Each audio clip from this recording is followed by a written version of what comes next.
Good day, folks.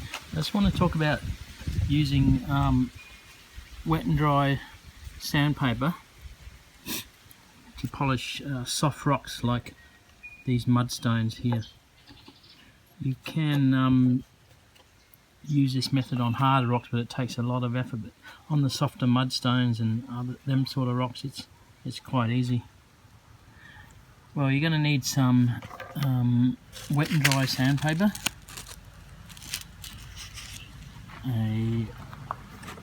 a little tray to put some water in, some touch of detergent and some water. Now, it's quite cheap to buy wet and dry sandpaper. It's about $2 for a large sheet, and I get the large sheets and I cut them up, and on the back of them there is if I can find one. No, I've cut them all up. Yeah, there's a code on the large sheets that will tell you the grit size. This one's 800, and after you've cut them up, if that doesn't appear on your sheet, just write it on with a Nico or a pen so that you don't get mixed up when you remove them from your bags. I cut up the large sheets and put them in bags with all the different size grit sizes. The way I approach it is to lay out your little pieces that you've cut up, the grit sizes, in an ascending order of grit size. Like 80 is very rough. Just lay them out. It goes up 120, 240, 360 and so on. 800 right up to 1200, which is very fine. So have them all ready. Just a note here, where I live, 80 is the roughest grit you can get. But for deep scratches I use a 60 grit, which is a dry paper. Now, you're not supposed to wet this, but I do. And you only use that if there's very deep scratches at the beginning to remove them.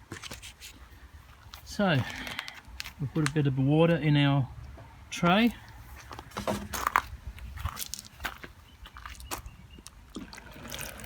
You don't need much, a little bit, and a little bit of detergent.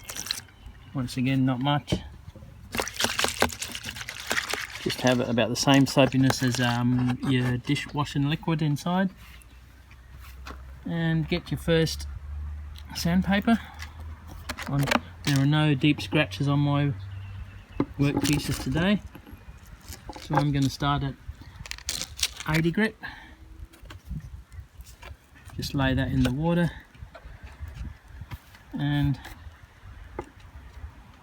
pick up your workpiece and begin. Just wet your rock and just start sanding away.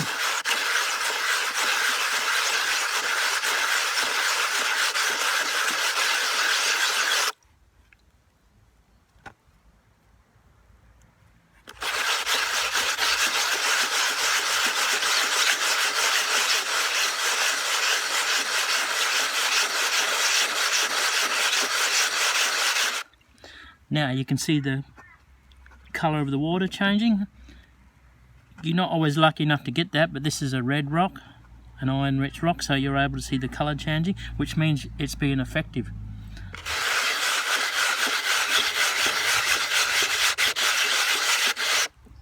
Just feel your rock. I can feel a scratch there.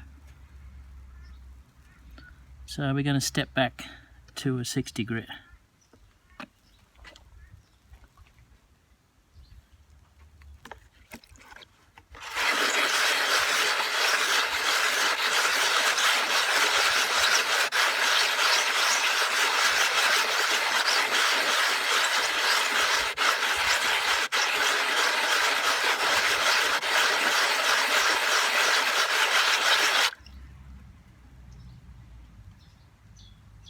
Yeah, and that scratch is still there, but I'm going to pass on it. That's good enough for me.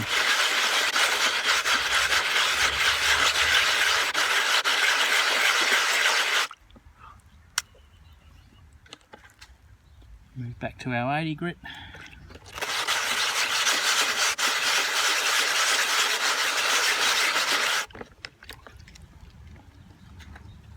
And to 120 grit.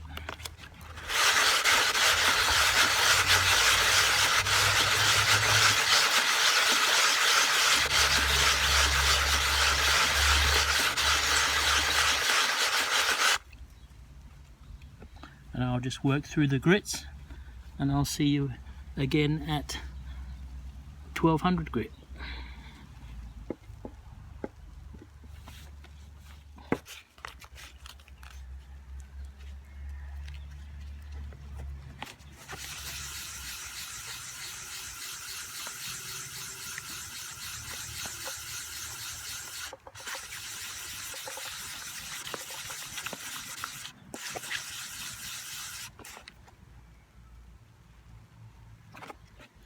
You can definitely, you'll feel it as you work through the grits, you'll feel it getting smoother and smoother.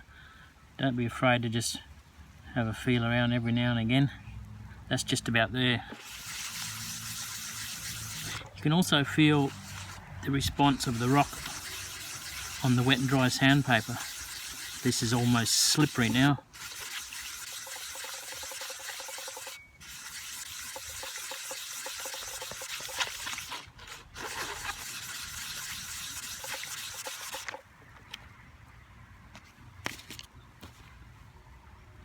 Alright, so we'll dry that off and have a look.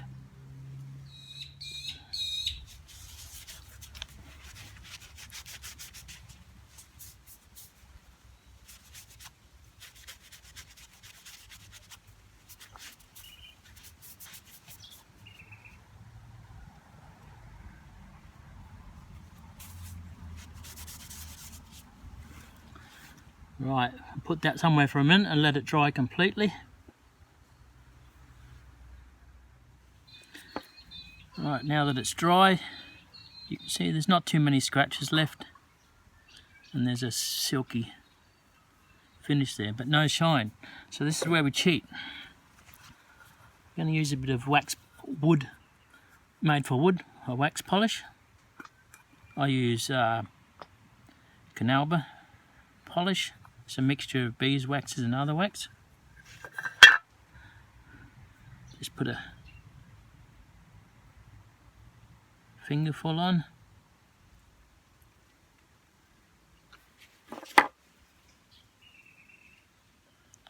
Just rub that into the pores of the rock.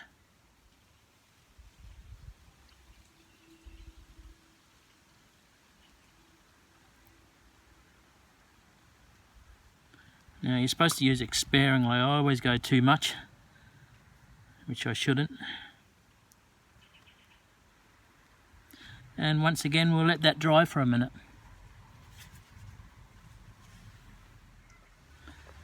Well, I've dried that for about 10 minutes in the sun over there, and we'll just buff that off on either a piece of paper towel or 2 pieces, and you can also try some felt if you have any. This is just an old wheel that fits on a drill, but it's felt.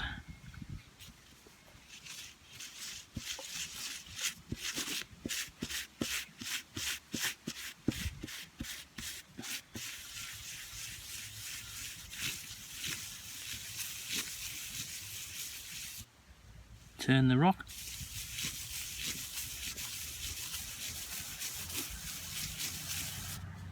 Turn.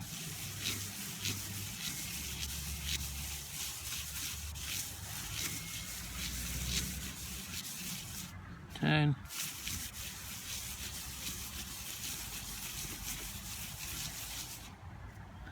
Inspect. Yeah, we're getting a reasonable finish now.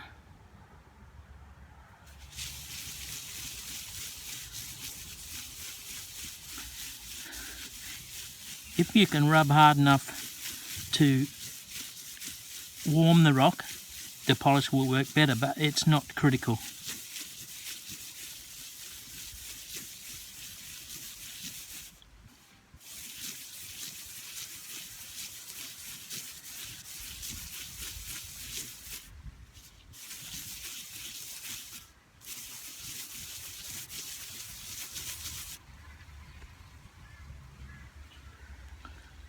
Yeah, I don't know if the camera's picking that up, but it's not a bad finish now. And you can keep working that as long as you like. The more you work it, the shinier it's going to get.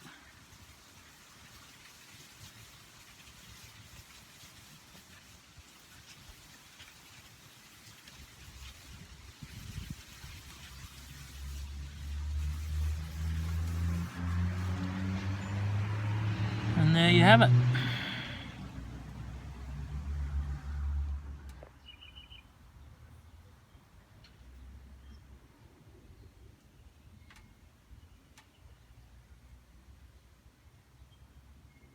And if you lay your papers out again, dry them out, you can use them again and again.